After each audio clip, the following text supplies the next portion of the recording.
Good afternoon. This is Democracy and the Rule of Law on Galaxy Television. Let's quickly take a look at what we're going to be talking about today.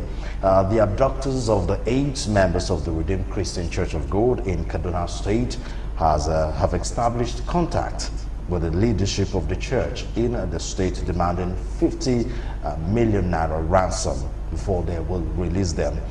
This is one of a series of attacks that has been going on in Kaduna State the past few weeks, and it looks like all the bandits had a meeting and a convention and decided Kaduna is the next state of target. So we will be focusing on Kaduna State as far as insecurity is concerned on today's edition of Democracy and the Rule of Law. Then after which we will be taking a look at the unmarried pregnant policewoman that was dismissed by the Nigerian police. The Federal High Court sitting in Ado-Ekiti has adjourned until April 14 the civil suit brought before it by the State Attorney General and Commissioner for Justice Olawale Fakunda against the Inspector General of Police Mohammed Adamu over the dismissal of a pregnant policewoman. We're going to be taking a look at that. And finally, the Group Managing Director, the Group General Manager, Nigerian National Petroleum Corporation, NNPC, Melekiari, on Thursday said the federal government subsidizes premium motor spirit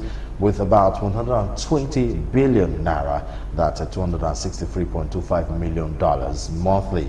And he said the NNPC can no longer afford to bear the cost of the subsidy, said Nigerians would have to pay the actual cost sooner or later. So this is what we're going to be talking about on today's edition of Democracy and the Rule of Law. I'm Solomon Ofem. You're welcome to the show. We'll go for a break and we'll come back. I have my guests. I'll introduce them and we will start talking. Once again, I'm Solomon Ofem. You're welcome to the show. We'll be right back.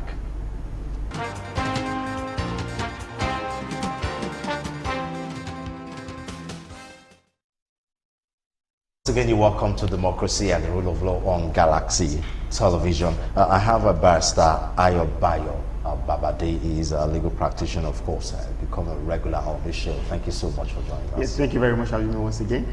And of course, a barrister, Fred Latimo Ogenesive, a legal practitioner, and of course, the executive assistant to the governor of Delta State on communication. Good to have you join us on the program today. Good afternoon, viewers. How is Delta State? Delta is doing well. We're great. Okay. Yeah. And of course, we have our virtual guest. He's yet to connect with us, Barrister Elvis Asia, a legal practitioner, who will be joining us from Ilupeju here in Lagos. When he connects with us, we will link him on the show.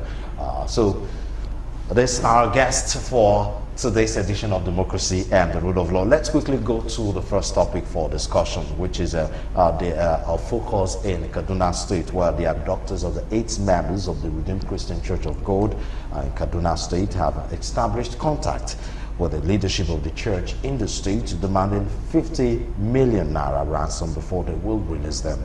This was disclosed by the public relations officer of the church in Kaduna province, Alao Joseph. The church member were kidnapped by bandits at about 7 p.m. on Friday night along Kachia Road. The bandits took away the church members to an unknown destination, while the bus which they were traveling in was abandoned by the roadside. Meanwhile, the police authorities in that state have confirmed the abduction of the church members that Friday night. Now, the list of abduction, kidnapping, banditry, Boko Haram insurgency in that state goes on and on and on. I don't have time to start listing them. This is just the latest one in that state. What is going on? I mean, some people have attributed it to the fact that the governor spoke out against them. Yeah. Unlike the other governors in the state, they're kind of like trying to pardon them or give them amnesty. He has actually spoke out against them. So looks like a reprisal, as it were. Do you think so? I really cannot, because of our style of treating them has not made us to know what exactly is the motive behind it. Because which is that we just hear that it's an adoption and the way they are released. We don't know what are the terms of engagement of that release. Was it negotiations or was it, and we all more of it than just negotiations, and they'll give them money and then those who are adopted will be released. And so since there's always a monetary motive, they would always look for ways to keep on doing that. But I think there was and the governor has come out, even in the last security meeting, the security update that he gave, he came out strongly to say, no, not in my state. And it seems like you said earlier, it's like a meeting among them to say, okay, let's now focus on this state and let's probably overwhelm them, and they would see that there's something that can be done. But like we've been saying severally, there seems to be some part of complacency on the part of the government in this regard. It's not something that we should joke with. We hear several of United States citizens who are abducted, even in this country, and their troops will come in, release those citizens, and then take them back to safety. That is a stance that the state should have. But once we are beginning to say we want to discuss with the bandit or to be able to do one or two things with them, they are giving them that acceptance, as it were, and that is not what we are seeing right now. So, your view, sir? Yeah, I think that first of all, we have to establish the fact that kidnapping is a crime. True. There are so many offenses modeled up in kidnapping: unlawful detention, infraction or fractured fundamental human rights. Yes. Forced imprisonment, sometimes murder and rape, even sometimes rape and murder. So it's a very deadly issue. It is not a matter where governors will take side, with the perpetrators. Because but unfortunately, they have been taking sides. Yes, and that is where the problem is. Because by the time you take side with them and you try to compensate them for committing crime, you are making that crime to boom. As it is right now. Yes, it is right now. It's becoming one of the biggest businesses in Nigeria you are right giving now.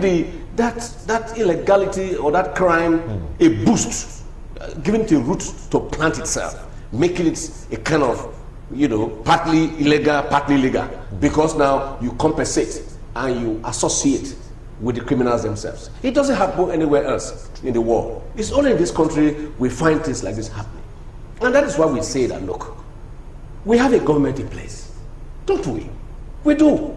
And what is the first constitutional, responsibility of a credible, elected democratic government is to first of all provide security for lives and property of its citizens. Of the citizens. That's the first thing. And when we fail in trying to do that, then we have failed in nearly everything that we have planned to do. When we talk about railway, we talk about this, we talk about all achievements. When the people are not secure, where there is no enabling environment for industry and commerce to strive, where there is no opportunity for the people to move freely as entrenched in their fundamental rights, there is a problem. Now, the Kaduna crisis these days, initially it took off as, ethno-religious, crisis.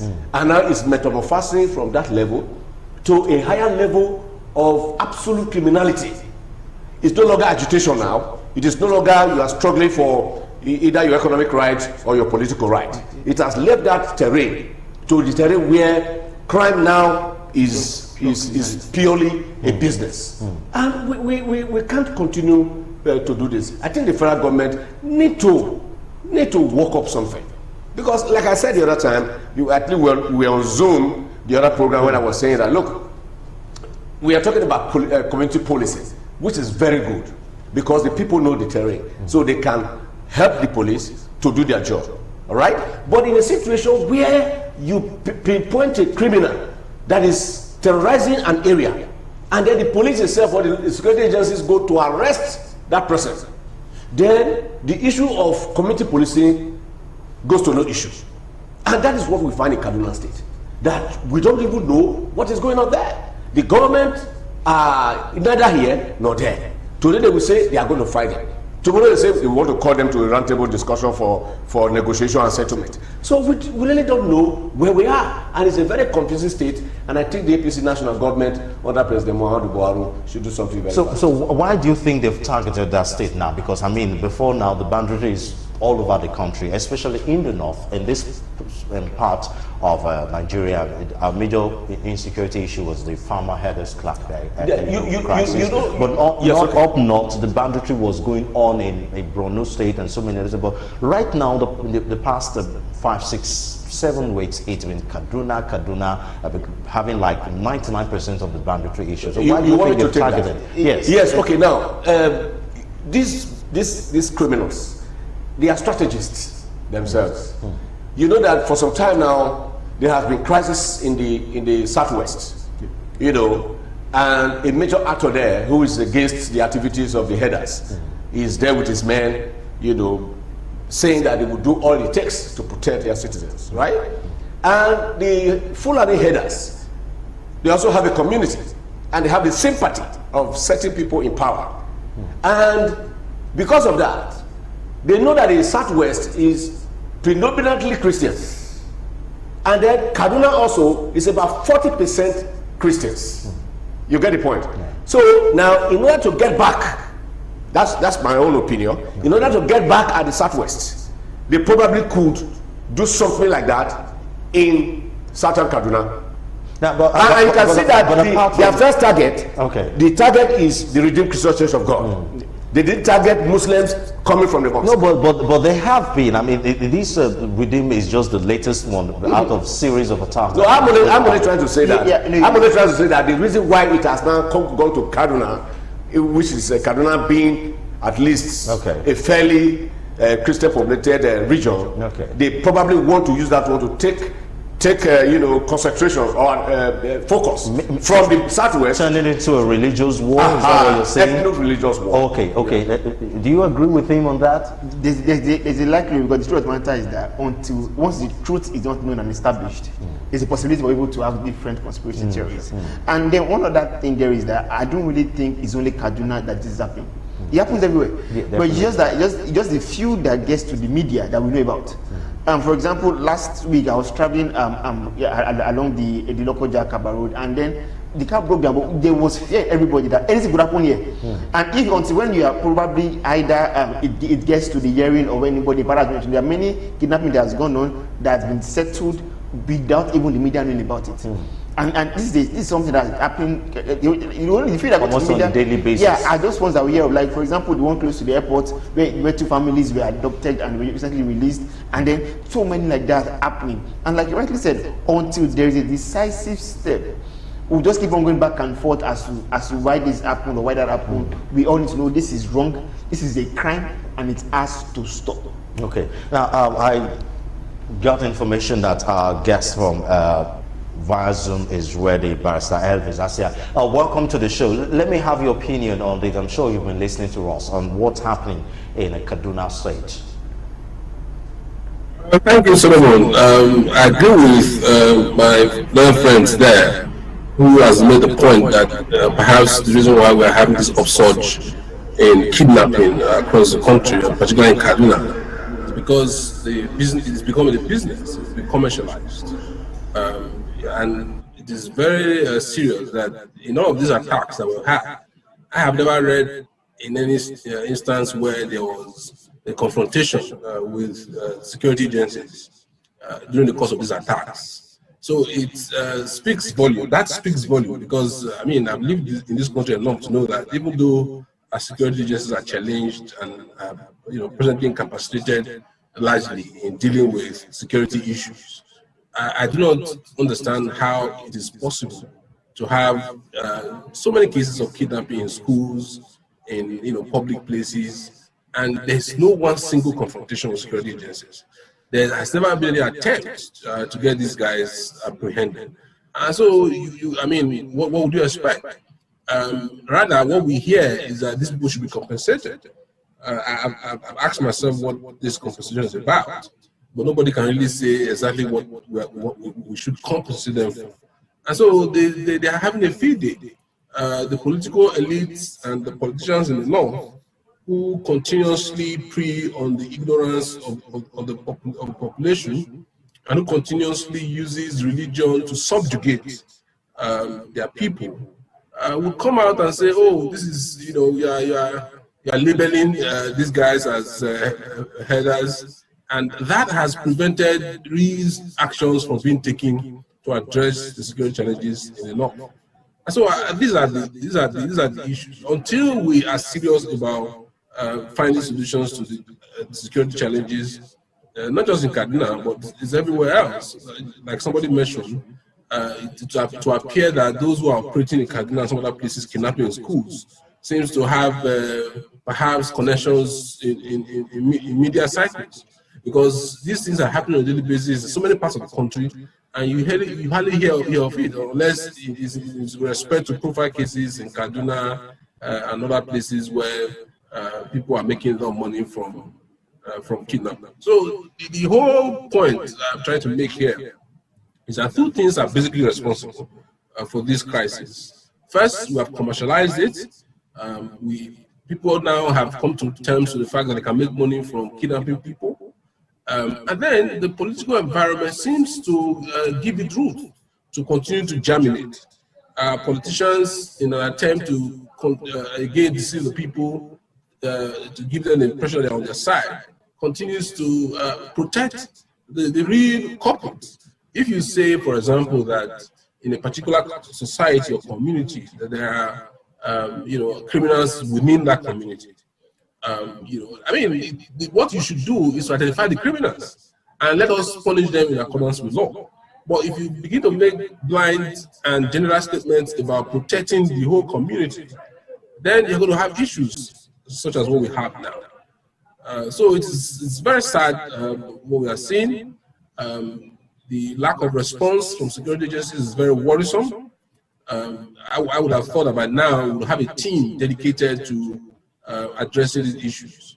But like I said, the political undertone, the commercialization of the whole thing is making this very difficult. But we have, this is the only way we have to do that. We have to put a team together across all security formations, whether military, police, civil defense. We can also engage other experts, to assist if we are really serious about it. But it doesn't seem we are serious, and I think that's why the whole thing continues. What about the call from the Islamic scholar Gumi to negotiate with them? Because the term "soldier go, soldier come." We wanted new security chiefs, and we have new security chiefs that they are no longer new anymore. But the security situation remains the same. Isn't it time for us to give the not so pleasant option a go, talking about negotiating with them? Because we're not negotiating with them and it's still not working. We're not treating the situation and it's still not working. But what about the negotiation or the amnesty, which is the word? It is not true we are not negotiating with them. It is not true we are not negotiating with them. I think we are already negotiating with them. In fact, that is what is giving them the boost to continue to kidnap people and then get paid. When you are paying people for kidnapping, in a way you are already negotiating with them. In a way, you are funding the criminal enterprise, and that is going to make it very difficult for you to fix the problem. But on a very general note, I think we need to ask ourselves, what do we need to compensate them for?